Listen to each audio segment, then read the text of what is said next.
Hello friends, ગાયત્રીબેનના રસોઈમાં તમારી સ્વાગત છે. આજે આપણે ફણગાવેલા મગનું શાક બનાવીશું. જેમાં પડશે 2 કરી લસણ અને 2 મરચાંની પેસ્ટ, અત્યારે ટામેટા, 1 નંગ નાનો નંગ ટામેટા, એક નાનો નંગ ડુંગળી અને આ ધાણા ગાર્નિશ કરવા.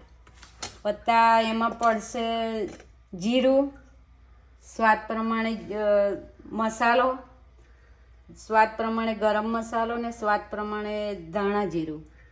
એટલું કટ કરી નાખું, બધા થઈ. સૌ પ્રથમ આપણે ગેસ સ્ટાર્ટ કરીશું.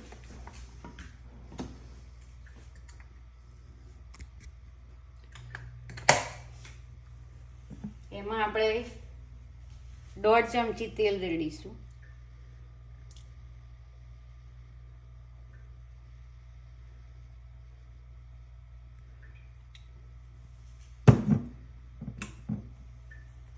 તેલ ગરમ થાય એટલે આપણે થોડું જીરું નાખીશું, 1/2 ચમચી જીરું.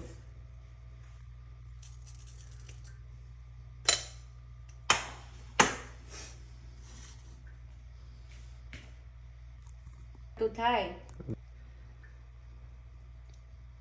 આપણે 1.5 ચમચી તેલ નાખીશું. જીરું થોડું લાલાશ પડતું થાય, 1/2 ચમચી જીરું, 1/2 ચમચી જીરું નાખીશું. અને એ લાલાશ પડતું થાય પછી એમાં આપણે નાખીશું લસણ અને મરચાંની પેસ્ટ. જે મેં 2 નંગ લસણની કરી લીધી છે અને 2 નાના મરચાં લીધા છે.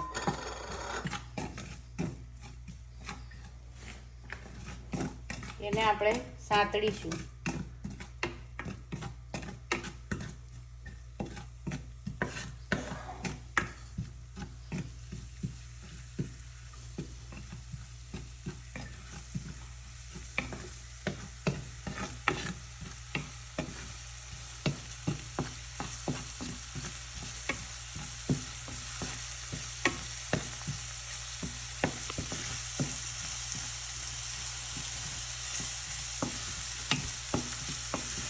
હવે લસણ ને મરચાં થોડાક શેકાઈ ગયા છે.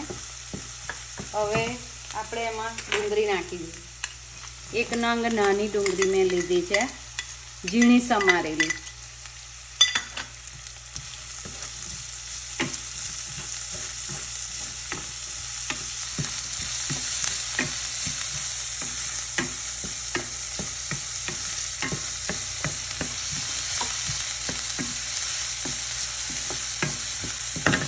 ગેસ થોડો આપણે ધીમો રાખીશું.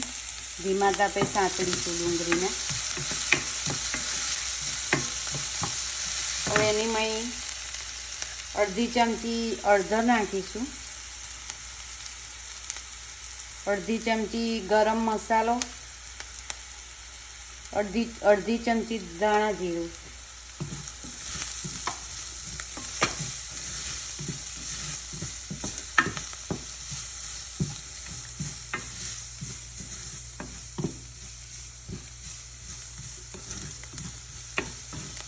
હવે આપણી ડુંગળી થોડી શેકાઈ ગઈ છે.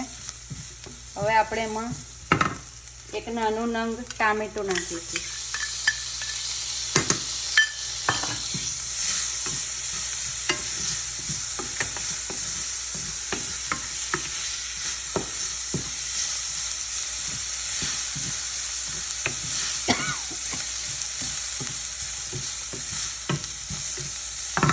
આપણે એમાં થોડુંક 1/2 ચમચી મરચું નાખીશું.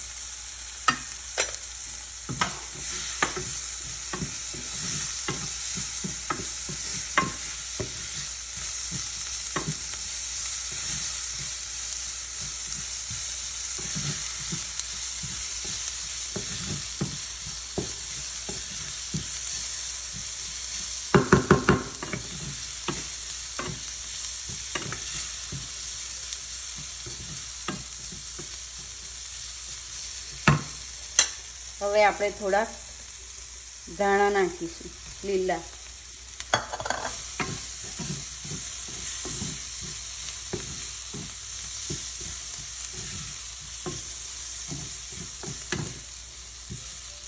આપણો મસાલો શેકાઈ ગયો છે.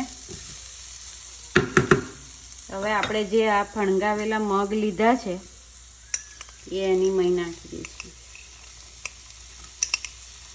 આ ફણગાવેલા મગ મેં ઘરે ફણગાવેલા છે. એને આગલે દિવસે સવારે પલાળવાના હોય છે અને સાંજે એનું પાણી કાઢી અને ખાલી ઢાંકી જ દેવાના અને બીજે દાડે સાંજ સુધી એને ઢાંકેલા રાખવાના. તો આવી રીતે ફણગાઈ જશે. હવે આમાં આપણે રસાવાળા મગ કરવાના છે. ફણગાવેલા મગનું શાક બનાવવાનું છે એટલે એમાં 1 વાડકી પાણી જશે.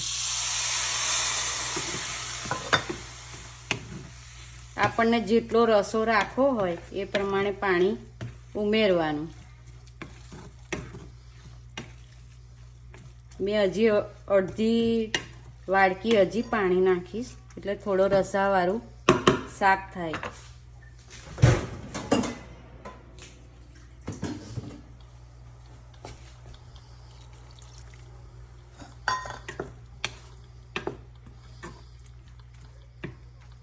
હવે આપણે મીઠું નથી નાખ્યું, સ્વાદ પ્રમાણે હવે મીઠું એટલું નાખીશું.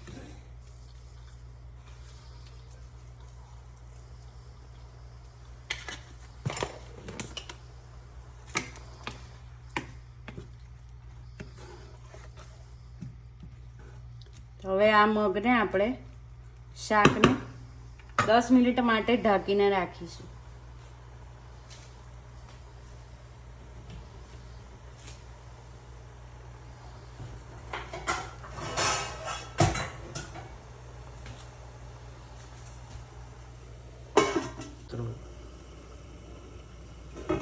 આપણી 10 મિનિટ થઈ ગઈ છે ને આપણું ફણગાવેલા શાક મગનું શાક રેડી થઈ ગયું છે. એને આપણે વાડકામાં કાઢીશું.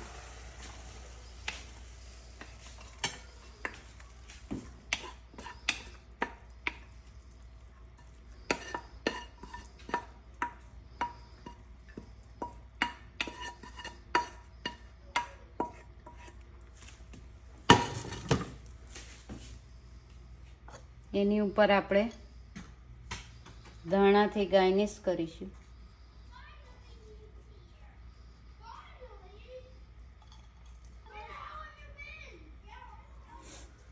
આ આપણે રેડી છે ફણગાવેલા મગનું શાક.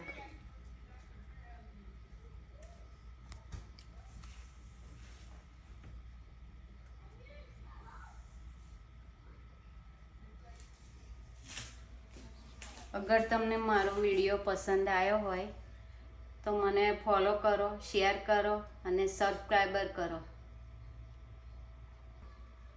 અને બેલ આઇકન પર ક્લિક કરો કે જેથી હું નવો વિડીયો બનાવું તો તમને નોટિફિકેશન આવે.